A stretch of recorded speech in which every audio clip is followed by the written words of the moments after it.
Hi guys, my name is Neka Perez and we have a special guest for today's video, no other than Jose Rizal.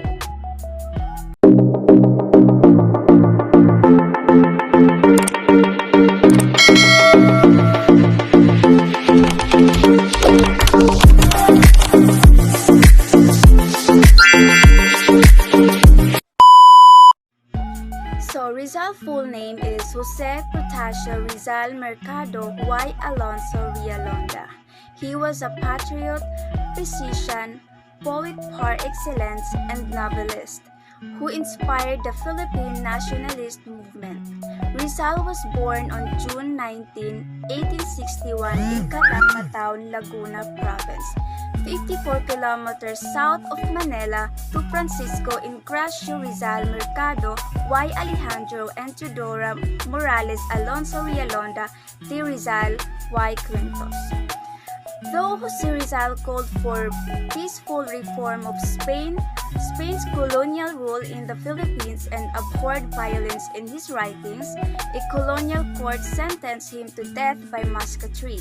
At age of 35, Rizal was executed on December 30, 1896 in Bagumbayan. After the execution, Rizal fired up the Philippine nationalist movement. Filipino Revolutionary Forces under General Emilio Aguinaldo, the first president, declared independence on June 12, 1898. So I'm going to the content of this video.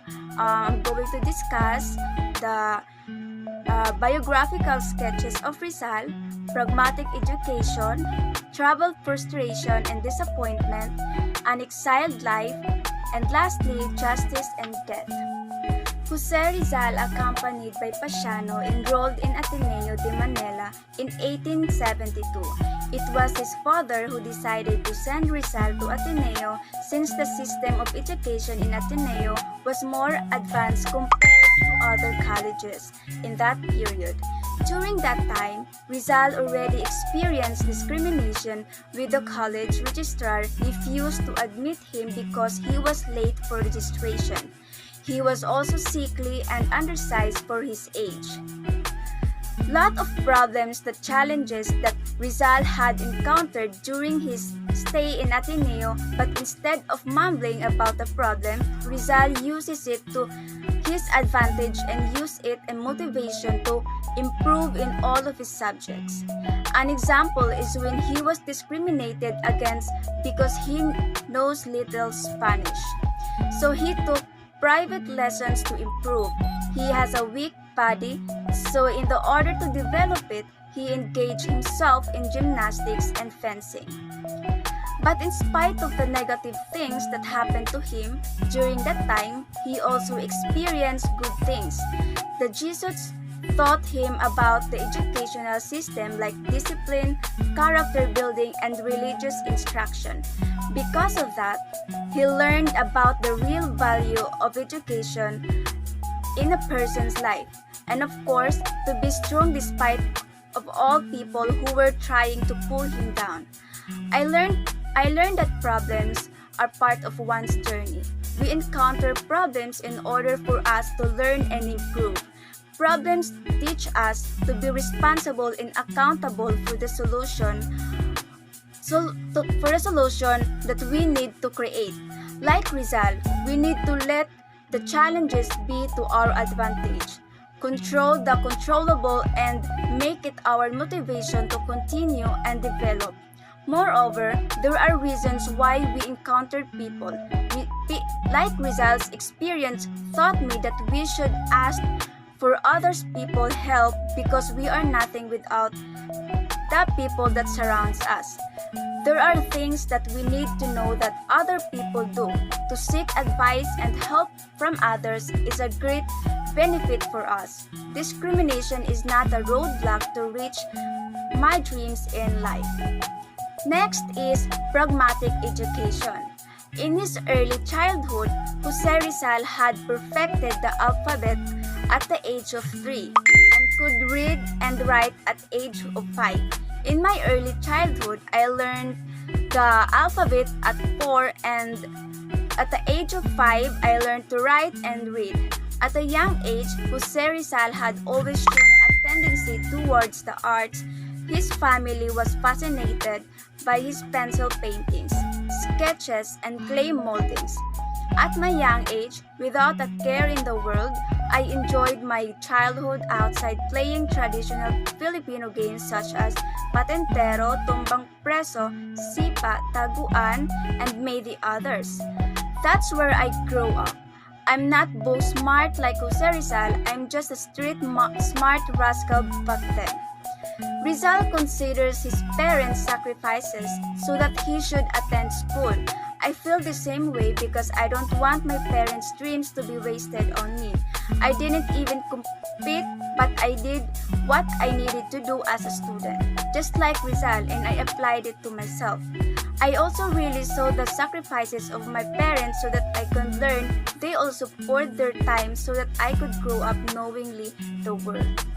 Next is trouble, frustration, and disappointment. Rizal was disappointed in the Madrid of Leonor Rivera, his first love. Rizal received a letter from Leonor announcing her coming marriage with Henry Keeping. In life, we just encounter different problems, especially in relationships. Love is also a challenge in the way the one needs to find someone in that physically appealing and share similar values and expectations. Otherwise, someone will get heartbroken. I experienced that in my first love. I try my best to be the best girlfriend, but if your boyfriend did not satisfy your love, they can easily replace you. If both of you without consensus that will end up with letting go with each other, all of us encountered heartbreak like Jose Rizal. So next is an exiled life. Rizal exiled in Dapitan, a remote town in Mindanao which was under the missionary jurisdiction of the Jesuits. Our hero helped and inspired the people in Dapitan that no matter who or what we are, we can still make good differences despite obstacles.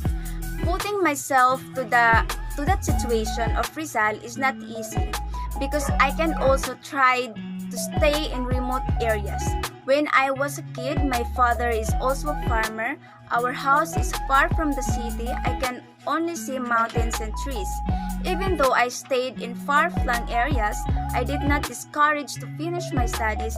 I always motivate myself to reach my goals in life. Like Rizal, even though he is exiled in remote areas, he is still helped the people of the Dapitan. Last is justice and death. Rizal didn't die because he was protecting himself of his family. He died because he protected all the Filipinos. At the end of Rizal's life, he had stayed fighting for freedom, and also his last breath, he had fought a strong battle even though it had given him his life. In our daily life, we need to fight for our rights and freedom because we belong to democratic environment. One can only say you didn't die in vain. As a student like me, knowing that you can't be a hero in any way, just like Rizal, he is willing to sacrifice himself just for the sake of our country and the freedom of Filipino people.